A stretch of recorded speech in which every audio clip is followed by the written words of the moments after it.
Itemi-inĩ rĩa gũkũngũĩra mũthĩ wa aruti a wĩra gũkũ bũrũri-inĩ, maabitha arĩa magurarĩte na njĩra ya kũrathwo kana gũtihio na njĩra ĩmwe kana ĩngĩ marĩ mũhari-inĩ wa mbere kũgitĩra mũingĩ gũkũ na nja wa bũrũri na makĩria bũrũri-inĩ wa Haiti nĩ macereirwo nĩ Mĩnĩsta wa ũgitĩri Kipchumba Murkomen na mũnene wa borithi Douglas Kanja arĩ ta njĩra ya gũkũngũĩra kwĩhotha kwao, ngoro, mwĩrĩ na meciria, wĩra ũrĩa ũkoragwo ng'etheirwo nĩ ũgwati mũnene.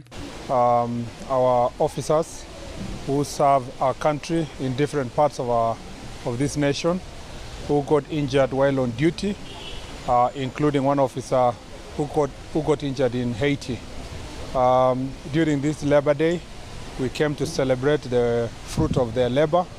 On behalf of all the police officers across the country, our visit is to appreciate and stand with and in solidarity with our men in uniform. Murkomen augete maabitha aya rĩu matirĩ hatĩka-inĩ, akiuga nĩ maramũkĩra ũrigitani wa gĩkĩro kĩa igũrũ, ũndũ ũrĩa thirikari ĩkĩrĩire gũtigĩrĩra atĩ nĩ macokerera wĩra-inĩ marĩ na ũgima mwega wa mwĩrĩ, akiuga rĩu bũrũri wĩna thayũ. Our police officers and our men in uniform are every day sacrificing to protect us.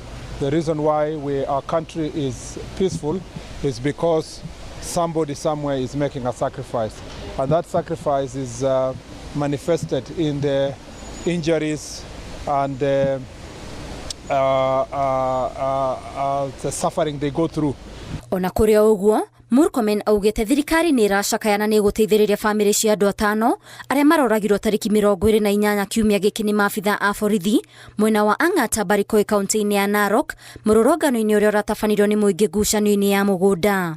And as we said on Monday, investigations are ongoing to establish the circumstances under which the civilians got killed, the civilians got injured, the police officer got injured, what caused the scuffle, who did what, and who was culpable, who violated the law.